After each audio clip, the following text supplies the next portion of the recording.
Et nous étions à Athènes où Paul a dû finalement expliquer sa doctrine, considérée comme une nouvelle doctrine, dans un lieu extrêmement idolâtre et dans un lieu où les gens aimaient réfléchir, discourir. Hein, c'est un peu, on va dire, le berceau de la philosophie Athènes. C'est aussi le berceau de l'idolâtrie. Hein. C'était une ville, comme disait Paul, extrêmement religieuse. Hein, c'est-à-dire qu'il y avait des dieux partout, pour ce qu'on voulait. Pour des projets, des émotions, ce qu'on voulait. Il y avait des dieux partout. Et donc, on est au chapitre 17 et je vous propose de relire ce texte, c'est-à-dire le discours. Hein, on avait découpé en deux parties. On va relire tout le discours de Paul. Donc, acte 17, hein, Paul est devant l'aréopage. L'aréopage, c'est au verset 22 de acte 17, page 722. Et donc, Paul, debout, au milieu de l'aréopage, il dit « Athéniens, je vous trouve à tout point de vue extrêmement religieux. En effet, en parcourant votre ville et en examinant les objets de votre culte, j'ai même découvert un autel avec cette inscription « à un Dieu inconnu ». Celui que vous révérez sans le connaître, c'est celui que je vous annonce. Le Dieu qui a fait le monde et tout ce qui s'y trouve est le Seigneur du ciel et de la terre. Et il n'habite pas dans des temples faits par la main de l'homme. Il n'est pas servi par des mains humaines, comme s'il avait besoin de quoi que ce soit. Lui qui donne à tous la vie, le souffle et toute chose. Il a fait en sorte que tous les peuples, issus d'un seul homme, habitent sur toute la surface de la terre. Et il a déterminé la durée des temps et les limites de leur lieu d'habitation. Il a voulu qu'ils cherchent le Seigneur et qu'ils s'efforcent de le trouver, en tâtonnant bien qu'il ne soit pas loin de chacun de nous. En effet, c'est en lui que nous avons la vie, le mouvement et l'être. Comme l'ont aussi dit quelques-uns de vos poètes, nous sommes aussi de sa race. Ainsi donc, puisque nous sommes de la race de Dieu, nous ne devons pas croire que la divinité ressemble à de l'or, à de l'argent ou à de la pierre, sculptée par l'art et l'imagination de l'être humain, sans tenir compte des temps d'ignorance. Dieu annonce maintenant à tous les êtres humains, partout où ils se trouvent, qu'ils doivent se repentir. Parce qu'il a fixé un jour où il jugera le monde avec justice par l'homme qu'il a désigné. Il en a donné à tous une preuve certaine en le ressuscitant. Lorsqu'ils entendirent parler de résurrection des morts, les uns se moquèrent et les autres dirent « Nous t'entendrons là-dessus une autre fois ». Ainsi Paul se retira du milieu d'eux, quelques-uns cependant se joignirent à lui et crurent. Parmi eux figurait Denis l'Aréopagite, une femme du nom de Damaris et d'autres avec eux. Les amis, on prie Seigneur, on te remet ta parole et on te demande simplement que tu puisses nous parler de toi ce matin et que tu puisses ouvrir nos cœurs, nous émerveiller par qui tu es, par ta parole, par ce que tu nous dis, par ce qui vient de toi. Saint-Esprit, agis et remplis chacun. Remplis-nous, Seigneur, s'il te plaît, et remplis-moi. Merci, mon Dieu. Amen. Alors, je récupère juste mon document. Il est là. Il était là. Je récupère juste mon document et on commence. Alors, Paul, c'est la deuxième fois qu'il parle à des non-croyants. Hein, on a eu l'habitude de voir Paul, de lire Paul, d'écouter Paul face à un auditoire qui était croyant, qui était souvent juif. Et donc, il prenait souvent un texte de la parole de Dieu pour l'annoncer, puisque c'est dans le cadre, finalement, comme d'une église, dans le cadre d'une synagogue, où il y avait une partie où on ouvrait les Écritures, ces rouleaux, maintenant on l'a sous forme de livres, c'est-à-dire la révélation de Dieu, les Écritures saintes, et il exposait un texte en montrant qui est Jésus. Et là, il s'adresse à un auditoire qui ne croit pas en Dieu, qui croit en plein de dieux ou pas en aucun dieu, qui croit à la philosophie, qui a une culture complètement différente d'un juif croyant. Et on a un petit peu un cas similaire dans Acte 14. Dans Acte 14, vous avez notamment Acte 14. Et au verset 14, c'était le premier voyage, quand Paul et Barnabas, cette fois-ci, finalement arrivent dans une ville, Lystre. Et Paul, par l'action de Dieu, fait un miracle. Il guérit un boiteux. Et la foule devient comme un peu en délire. Vous savez, les mouvements de foule, c'est parfois un petit peu étrange à analyser.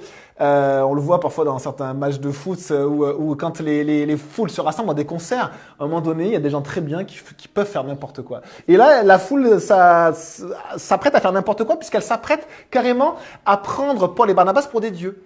Alors, ils les appellent, je sais plus, Zeus et Hermès et du coup, ils veulent sacrifier pour eux. Et alors, là, on voit au verset 15 ou au verset 14, quand ils apprirent cela, les apôtres Barnabas et Paul déchirèrent leurs vêtements et se précipitèrent vers la foule en s'écriant « Pourquoi faites-vous cela ? Nous aussi, nous sommes des êtres humains de la même nature que vous et nous vous apportons une bonne nouvelle en vous appelant à renoncer à ces idoles sans consistance pour vous tourner vers le Dieu vivant qui a fait le ciel, la terre, la mer et tout ce qui s'y trouve. Dans les générations passées, il a laissé toutes les nations suivre leur propre voie. Pourtant, il n'a pas cessé de rendre témoignage à ce qu'il est par le bien qu'il fait. Il vous envoie du ciel les pluies et les saisons fertiles. Il vous comble de nourriture et remplit votre cœur de joie. C'est à peine s'il purent, par ses paroles, empêcher la foule de leur offrir un sacrifice. On a l'impression qu'ils sont coupés là aussi. Puisque c'est pas un long enseignement, il dit un peu ce qu'il peut, il est coupé. Et qu'est-ce qui se passe aussi dans Acte 17 ? Eh bien, Paul aussi est coupé. Dès qu'il parle de la résurrection, il n'avait pas fini son enseignement, eh bien on le coupe, on dit c'est bon, merci, c'était très intéressant, mais ça va. Ça va. Et du coup, ils partent sur autre chose. Et on voit que annoncer l'évangile, c'est un défi. Et que souvent, en tant que croyant, on va avoir la possibilité d'annoncer qu'une seule partie. Et c'est déjà un défi d'annoncer une partie. Mais si on annonce une partie, eh bien c'est déjà ça. Parce que souvent, à un moment donné, eh bien voilà, c'est comme si la porte se referme, c'est comme si c'est trop, c'est comme s'il y a, ou peut-être un rejet. Et puis voilà, on passe à autre chose. On le voit à Lystre, on le voit à Athènes, mais malgré cela, Paul a dit tellement de choses dans son enseignement et il a quasiment tout dit dans Acte 17. Et alors, on est dans cet enseignement à Athènes. Et ici, Paul n'analyse pas des textes, mais on va dire il fait de la théologie. La théologie, le mot théologie, c'est l'étude de Dieu. On ne peut pas étudier Dieu. C'est un très mauvais mot, mais on s'est demandé, tiens, qui est Dieu ? Et si on commence à réfléchir à qui est Dieu, comment ça s'appelle ça ? On va dire la théologie. Mais c'est un très mauvais mot parce que l'homme n'a pas la capacité d'étudier Dieu. Mais il fait un peu de la théologie parce qu'il va vraiment exprimer phrase après phrase qui est Dieu. Qui est l'être divin, qui est cet être qui surpasse toute chose et qui est Dieu. Et il va exposer plein de caractères de Dieu. Plein de caractères de Dieu. Et on voit, par exemple, qu'il commence, que ce soit à Lystre ou à Athènes, en présentant Dieu comme le Créateur. Verset 24, « Le Dieu qui a fait le monde et tout ce qui s'y trouve est le Seigneur du ciel et de la terre. » Le Dieu qui a fait le monde et tout ce qui s'y trouve. Dieu est celui qui a créé le monde. Et tout ce qui est, Dieu l'a créé. Tout l'univers, Dieu l'a créé. Tout ce que l'on voit a été créé par Dieu, l'univers entier. Et il rajoute, il est le Seigneur du ciel et de la terre. Ça veut dire que Paul appelle Dieu le Seigneur. Et le Seigneur, vous savez, un autre mot, c'est le maître. C'est celui à qui tout appartient. Ça veut dire que Dieu, en créant le ciel, la terre, vous, moi et tout ce qui existe, toute la création, les animaux, les mers, les océans, les fleuves, les nuages, le ciel, l'univers, les étoiles, toutes les planètes, toute cette immensité, mais Dieu, c'est le propriétaire de toute la création.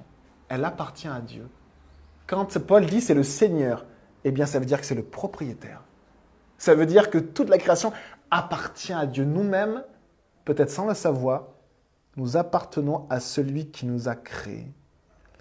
Il est donc celui à qui appartient toute la création et devant qui toute la création est soumise. Vous savez, devant un Seigneur, eh bien on est soumis au Seigneur. On est sous son autorité et on doit lui rendre des comptes. Quelqu'un qui a un Seigneur n'est pas libre de faire ce qu'il veut, même si le maître peut laisser un moment de liberté ou un cadre de liberté. Dieu nous laisse un cadre de liberté. Mais toute la création a des comptes à rendre à son propriétaire. Et nous avons aussi, ça veut dire, des comptes à rendre à notre propriétaire. Et Paul continue, il dit, il n'habite pas dans des temples faits par la main de l'homme. On voit que Dieu, que son être, l'être de Dieu, si on peut parler comme ça, ne peut être soumis à ce que la main de l'homme peut faire ou lui propose. Dieu, par intrinsèquement, ne peut pas être soumis à un lieu précis ou à quelque chose qu'aurait créé notre être comme l'être humain. Son être ne peut pas être mesuré parce que son être n'a pas de limite. Dieu n'a pas de limite. Et vous avez des versets incroyables qui disent que, par exemple, Salomon, quand il fait le temple de Dieu à Jérusalem, la prière qu'il fait pour inaugurer le temple de Dieu, pourtant un temple là où la présence de Dieu va être, et la présence de Dieu va y être, il dit, toi, que les cieux des cieux ne peuvent contenir. L'univers entier ne peut contenir Dieu parce que Dieu n'a pas de limite. Un autre verset dit que Dieu remplit les cieux et la terre. Dieu remplit les cieux et la terre. Ça veut dire que Dieu, aucun lieu de l'univers n'est inaccessible à Dieu. Et Dieu atteint chaque endroit de l'univers en même temps. Parce qu'il n'a pas de limite. Il n'a pas de limite spatiale. Il est Dieu. Il n'habite pas dans des temples faits par la main de l'homme. Il n'est pas servi par des mains humaines, comme s'il avait besoin de quoi que ce soit. Ça veut dire que Dieu n'a pas de besoin. Les hommes ont fait tellement d'offrandes à des divinités, et Paul dit non, Dieu, parce qu'il est Dieu, n'a pas de besoin. Il n'a pas besoin de sa création. Il se suffit à lui-même. Il est indépendant de tout ce qui est. Il existe. Par lui-même, il est Dieu, il se suffit à lui-même. Par essence, Dieu est complet. C'est-à-dire, il ne manque rien à Dieu. Il n'a pas besoin d'autre chose que de lui-même. Ça veut dire que s'il a créé, ce n'est pas par besoin, mais c'est selon sa volonté, selon ses desseins. Dieu est préexistant, il existe avant toute chose, avant tout ce qui est. Dieu n'a besoin de rien et il est le seul être qui n'ait besoin de rien. Paul continue, lui qui donne à tous la vie, le souffle et toute chose. Ça veut dire que tout provient de Dieu, cet être qui n'a pas de limite. Dieu est l'origine de toute chose, mais lui-même n'a pas d'origine. Dieu est l'origine de toute chose, mais lui-même n'a pas d'origine, parce qu'il n'a même pas de limite temporelle. Il n'a pas de commencement et pas de fin, et toutes choses proviennent de lui. La vie, le souffle, et Paul rajoute, et toutes choses. Il est celui dont proviennent toutes choses, et toute ressource dont nous pouvons ou pourrions avoir besoin vient de lui. Et vous savez comment Dieu se révèle à Abraham?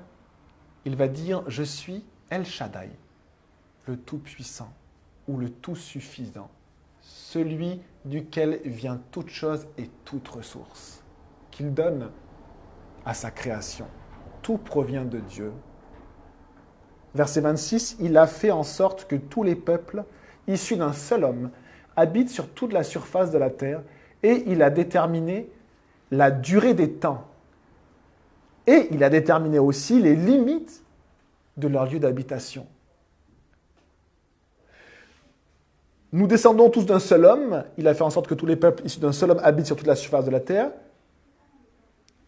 Cet homme, Adam, a été créé directement de Dieu, et puis Ève. Et à partir de ce premier couple, l'humanité est issue. Et ça veut dire que l'humanité aussi provient de Dieu. Selon le plan de Dieu, selon sa volonté. Dieu a créé l'univers, Dieu a créé l'homme, et selon sa volonté, selon son dessein, L'homme s'est répandu sur toute la surface de la Terre. Quand on étudie, et j'aimais bien les documentaires Ushuaïa Nature, je ne sais pas si vous connaissez, et c'est très très beau de voir la nature dans toute sa beauté, c'est un peu le but de ces documentaires, c'est vraiment de montrer ce qui est le plus beau dans la nature. Et c'est très étonnant de voir que les hommes ont peuplé toute la surface de la Terre, même des zones dont on n'aurait même pas pu imaginer qu'ils puissent habiter des hommes. Et on a des fois des personnes qui vivent dans des situations complètement extrêmes et on voit que l'homme s'est réparti sur toute la surface de la Terre, à part le pôle sud, on pourrait dire. Mais sur toute la surface de la Terre, c'est très étonnant. L'être humain. Eh bien, que dit Dieu dans Genèse 9, verset 1 ? Dieu bénit Noé et ses fils et leur dit « Soyez féconds, multipliez et remplissez la terre ». Ça veut dire que c'était la volonté de Dieu que l'homme se répande sur toute la terre. Et si Dieu l'a fait, c'est parce que c'était la volonté de Dieu. Et Dieu ne change pas. Il est immuable, il ne change pas dans son être, dans ce qu'il est, dans ses caractères, dans ses perfections. Il ne change pas non plus dans ses desseins, dans sa volonté. Il dit quelque chose, et on voit que ce qu'il dit s'accomplit. Et il a déterminé la durée des temps et les limites de leur lieu d'habitation. Dieu est celui qui a fixé les limites des temps. Si Dieu a fixé les limites des temps, c'est que lui est en dehors du temps. C'est que lui n'a pas de limite de temps. C'est que lui n'a ni commencement et ni fin. Si Dieu a fixé des limites physiques, même à l'océan et à la mer, il y a des psaumes qui disent que Dieu a fixé et a dit à la mer, tu n'iras pas plus loin. Et au ciel, à l'atmosphère, tu seras là. Et aux montagnes, voici ta place. Et à l'homme, voici ta zone où tu pourras te mouvoir. Et aux oiseaux et aux animaux de la terre, il a fixé des limites physiques, des limites spatiales et temporelles. Lui qui n'a pas de limites, ni physique, ni temporelle. Dieu est éternel. Moïse, qui est une des personnes qui a vu du plus près la gloire de Dieu, qui a été au plus près de Dieu, son psaume exalte qui est Dieu. On pourrait se dire, mais on a un psaume de Moïse. C'est extraordinaire que Moïse ait écrit un psaume. Et on l'a, un psaume 90. Et on pourrait se dire, mais qu'est-ce que va dire cet homme qui a tout vécu ? Eh bien, ce qu'il dit, il ne va pas dire, oh, je me souviens quand j'avais ce bâton, j'ai tapé la mer. Ah, c'était extraordinaire. Il va juste exalter qui est Dieu. Il va dire, avant que les montagnes soient nées, avant que tu aies créé la terre et le monde, d'éternité en éternité, tu es Dieu. Ni commencement et ni fin. D'éternité en éternité, tu es Dieu. Il va même rajouter, car 1000 ans sont à tes yeux comme la journée d'hier. Qui peut dire ça ? Qui peut dire que 1000 ans sont comme un jour ? Elles passent comme le quart de la nuit. Dieu est éternel, il est au-delà de toute mesure de temps et de toute mesure d'espace. Il est. Jérémie 23 nous dit « Suis-je un Dieu de près, dit l'Éternel, et non un Dieu de loin ? Un homme se cachera-t-il dans quelque cachette, où je ne le vois pas, dit l'Éternel. N'est-ce pas moi qui remplis les cieux et la terre ? N'est-ce pas moi qui remplis les cieux et la terre, dit l'Éternel. Dieu est partout, rien n'est en dehors de son action, n'est en dehors de son être, rien n'est caché de sa face, rien n'est indisponible pour lui. Son aide n'a pas de limite. Dieu est omniprésent. Il est au-delà de toute mesure d'espace. Cela ne signifie pas que Dieu est la nature. Vous savez, cette philosophie où on recherche Dieu dans la nature, ça ne signifie pas que Dieu est la nature et est dans la nature, mais que Dieu atteint chaque endroit de sa création en même temps parce qu'il n'a pas de limite. Un théologien a dit que la différence entre le créateur et la créature est immense. Même en utilisant les images suivantes, il utilise ces images-là et dit « Elle est plus grande, la différence entre le créateur et la créature, qu'entre le soleil et une bougie. » La distance est plus grande. Qu'entre les océans et une goutte de pluie. Qu'entre la calotte glaciaire et un flocon de neige. Entre l'univers entier et l'endroit où nous sommes. Dieu, par rapport à nous, est plus grand. La distance entre nous et lui est plus grande que les images que l'on vient de citer. Dieu nous dépasse d'une manière qu'on ne peut mesurer et qu'on ne peut comprendre. Dans un psaume 139, que l'on essaiera de lire à la fin, le psalmiste s'écrie « Connaissance trop merveilleuse pour moi, si élevée que je n'y puis atteindre. Trop grande. J'y réfléchis, j'essaie de comprendre, mais c'est trop grand pour moi. » Et par contre, cet écrivain, il loue le Seigneur. Le fait de considérer qui est Dieu nous amène à la louange, nous amène à reconnaître qui il est dans ce que nous pouvons comprendre et qui nous sommes. Et qui nous sommes.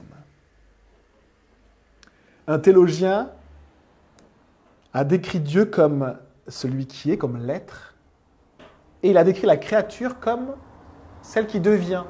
Et c'est vrai que la créature est en constant changement.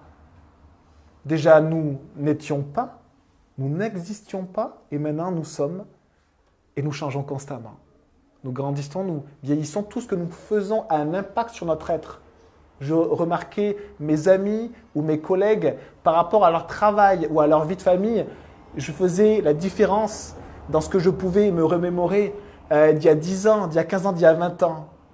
Qu'est-ce qu'on change par rapport à ce que l'on vit et à nos expériences? Dieu ne change pas. Il est immuable dans son être, dans ses caractères, dans son dessein. Et on lit, Dieu a voulu qu'il cherche le Seigneur et qu'il s'efforce de le trouver en tâtonnant, bien qu'il ne soit pas loin de chacun de nous. Bien que Dieu se suffise à lui-même de toute éternité, Dieu a voulu, Dieu a désiré, et c'est sa volonté et son plan, créer. Nous créer. Pour que nous soyons, et regardez ce qu'il désire, il a voulu qu'il cherche le Seigneur. De tout temps, dans toutes les civilisations qu'ont fait les hommes, ils ont essayé d'adorer des dieux, d'essayer de dire mais où est Dieu, qui est Dieu? Et Paul dit à tâtons, et on sait que le péché, la chute de l'être humain, c'est-à-dire la rébellion de la créature face à son créateur, eh bien, a entraîné l'homme dans les ténèbres. Ça veut dire que l'homme est aveugle spirituellement. Il essaie de trouver Dieu et il ne le peut pas. Mais c'était la volonté de Dieu qui le cherche. Le grand sage de l'Ecclésiaste l'exprime par ces mots. Ecclésiaste 3, verset 11. Dieu a mis dans le cœur de l'homme la pensée de l'éternité, bien que l'homme ne puisse pas saisir l'œuvre que Dieu fait, du commencement jusqu'à la fin. C'était aussi sa volonté. On a vu que la volonté de Dieu ne change pas, ses desseins ne changent pas. Et on voit que ce que Dieu veut ou a décidé, eh bien ça s'accomplit. On le voit aussi dans le monde. L'homme qui a cherché à tâtons la divinité, Dieu, qui est-il? En effet, verset 28, c'est en lui que nous avons la vie, le mouvement et l'être. Et effectivement, il y a... Alors, la dernière fois, il y a 2 semaines, nous avions vu les liens qu'il y avait avec la culture athénienne, avec aussi l'histoire d'Athènes. Hein. On avait parlé de ce prophète Épiménide, on avait parlé de Socrate. Et là, on a un certain Isocrate qui a vécu à peu près au même moment que Socrate et qui a dit dans un de ses écrits, la civilisation, alors il exalte la civilisation très chère aux Grecs, au milieu de laquelle nous vivons, avec laquelle nous agissons comme citoyens et grâce à laquelle nous pouvons exister. Et Paul reprend ces 3 termes. Il parle parce que, en effet, c'est en lui que nous avons la vie, le mouvement et l'être. Littéralement, c'est en lui nous vivons, nous nous mouvons et nous sommes.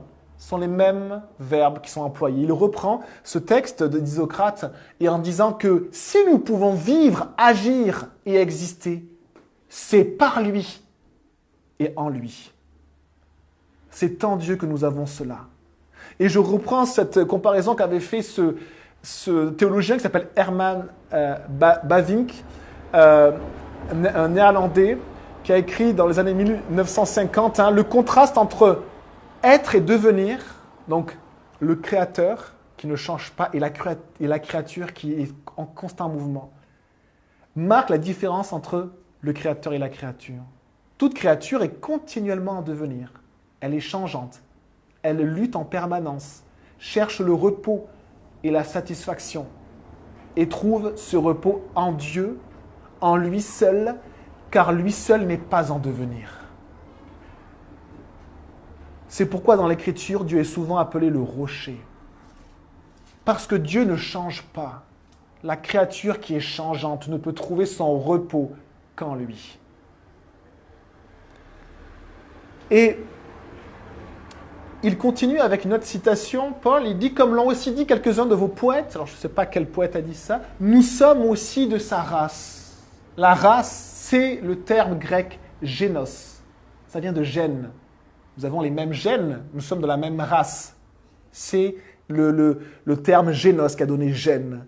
Eh bien, un poète a reconnu ou a vu ou a pressenti que l'homme, finalement, était issu de Dieu et qu'il avait quelque chose de commun avec Dieu.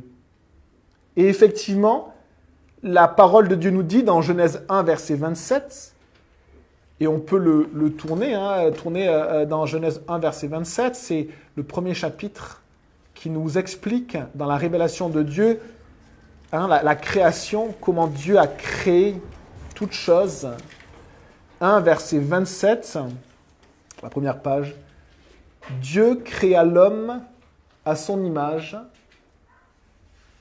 Il le créa à l'image de Dieu. Il créa l'homme et la femme. Ça veut dire que l'être humain, avant la chute, reflétait d'une manière extraordinaire qui était Dieu. L'homme était incomplet par contre, la femme était incomplète, et le couple, l'homme plus la femme, représentait vraiment Dieu. Et Dieu a créé l'homme à son image, même après la chute. L'homme encore reflète quelques caractères de Dieu. Parce que l'homme est capable de bonté, de patience, il est capable de se projeter dans le futur, de regarder également le passé, il est capable d'aimer. Il est capable de faire la différence entre le bien et le mal, même si on voit que tout cela est entaché par le péché et bien déformé. Il est capable d'éprouver de la joie, de la colère. Et dans ce qu'il est, il montre quelques reflets d'où il vient, c'est-à-dire quelques reflets de Dieu. Et alors, Paul va utiliser cette citation pour aller plus loin et pour dire, verset 29, « Ainsi donc, puisque nous sommes de la race de Dieu, puisque nous provenons de Dieu, et puisqu'il y a une partie de Dieu, c'est comme s'il avait mis en nous, c'est comme s'il y a une partie qui reflète l'être qui est Dieu dans l'homme.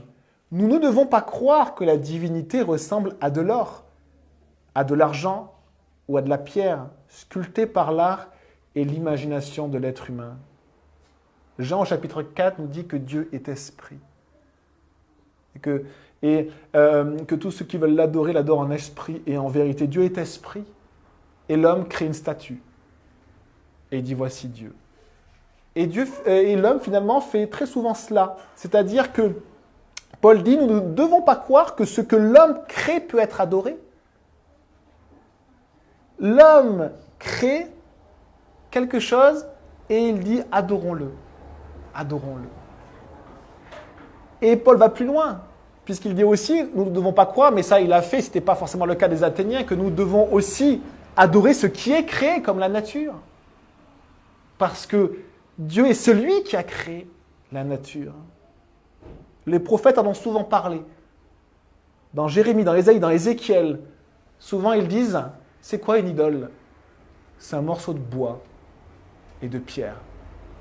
Un artisan a vu un bel arbre, il a coupé l'arbre. Avec une partie, il en a fait un feu de bois. Avec une autre partie, il a réparé sa charpente. Et avec le reste, il a sculpté. Il a cloué pour qu'elle tienne parce qu'elle n'est pas capable de tenir toute seule l'idole. Il en a fait un Dieu. Et tout le monde l'adore. Nous faisons un peu pareil avec ce que l'homme crée. Parfois, nous vouons notre cœur à des choses que l'homme a créées. Et nous la considérons comme tellement important. Comme si notre subsistance venait de ça. Technologie ou d'autres choses que l'homme crée. L'audiovisuel. Hein, nous avons besoin, à un moment donné, nous sommes en manque, nous avons besoin d'un film, nous avons besoin de la technologie aussi, parce que sinon... Et on voit à quel point l'homme, et moi je parle de moi aussi, hein, je suis identique à chacun, mais on voit à quel point l'homme se détache facilement de la vérité. C'est que les ressources sont en Dieu et tout vient de lui, il est le tout suffisant.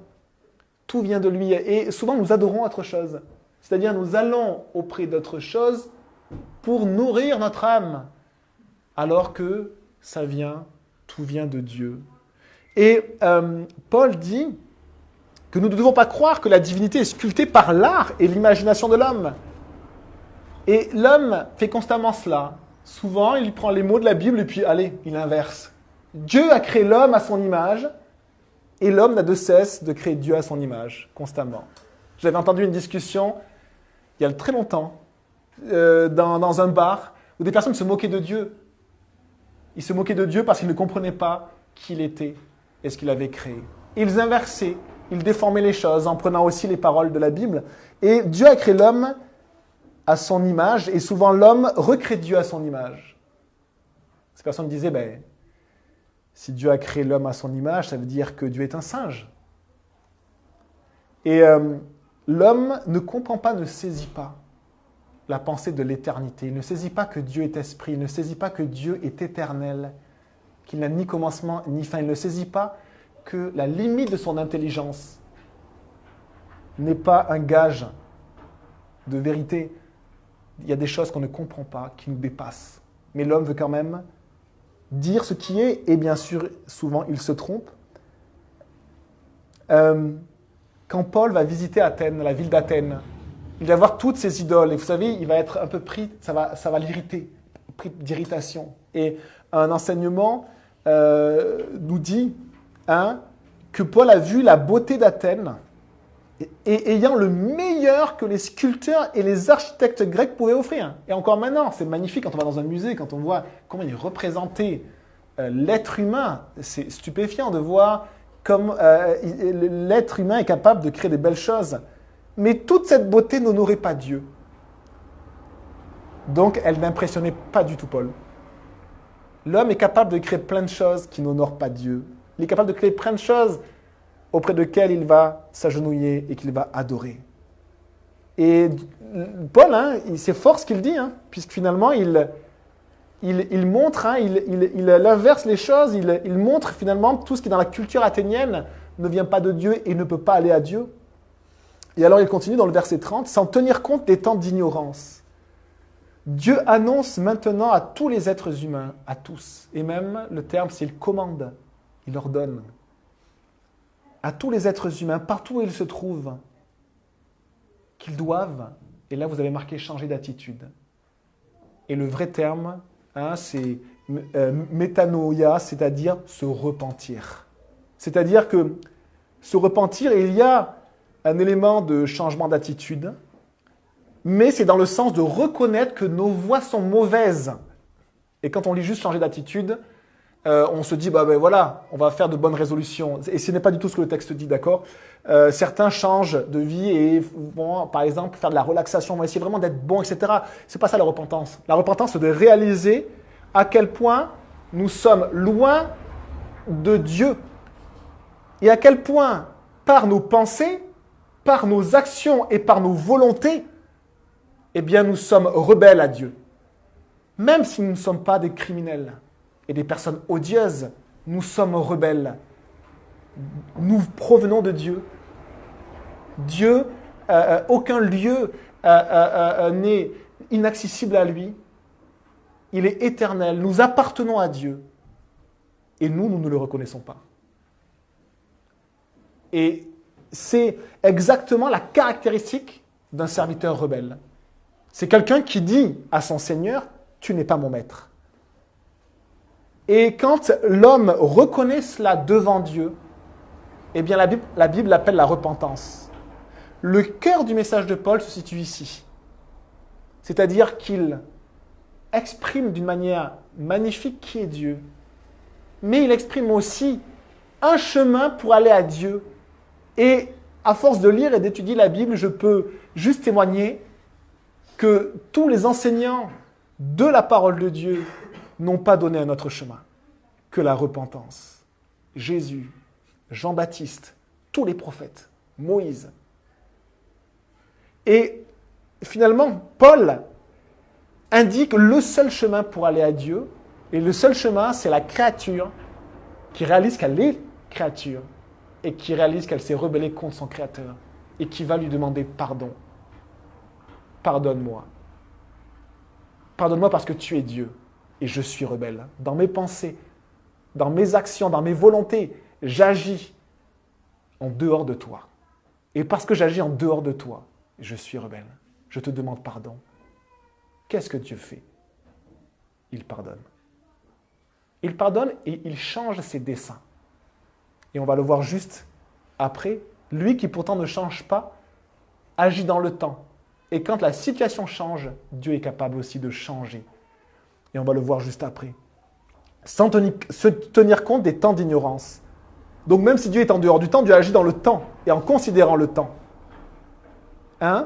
Et on voit que pendant des générations, la créature qui était loin de Dieu et qui était aussi rebelle contre lui ne connaissait pas la vérité, elle était ignorante.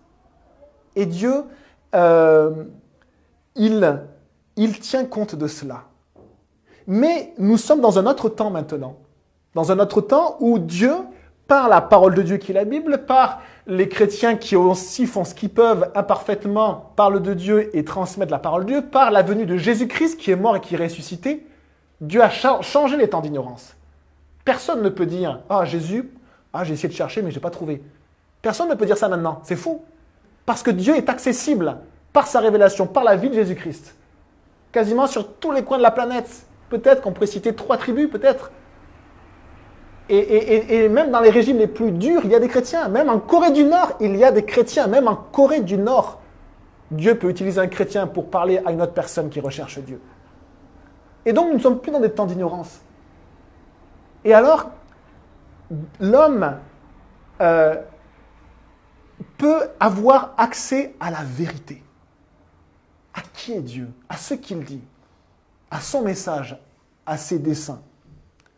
Et alors, sans tenir compte des temps d'ignorance, maintenant, Dieu ordonne à tous les êtres humains, à vous, à moi, où qu'ils se trouvent, de changer d'attitude, de se repentir, de considérer le Créateur comme ce qu'il est, sans limite de temps et d'espace, à qui tout appartient, de qui tout vient. Il est Dieu, il mérite l'adoration. Il mérite notre adoration. Le pasteur Steve avait parlé de cela, il avait dit l'être humain est un être qui a profondément été créé pour adorer. Profondément. Il l'adore. Et si ce n'est pas Dieu, c'est autre chose. Tous les hommes adorent quelque chose. Tous, nous adorons. Nous considérons comme plus grand, comme tout suffisant, autre chose. Les plaisirs, les loisirs, tout ce que vous voulez, le travail, tout ce que vous voulez. Nous allons vers des choses et en les considérant finalement avec les caractéristiques de Dieu. Et Dieu nous propose un autre chemin, c'est de changer de voie et maintenant d'adorer Dieu.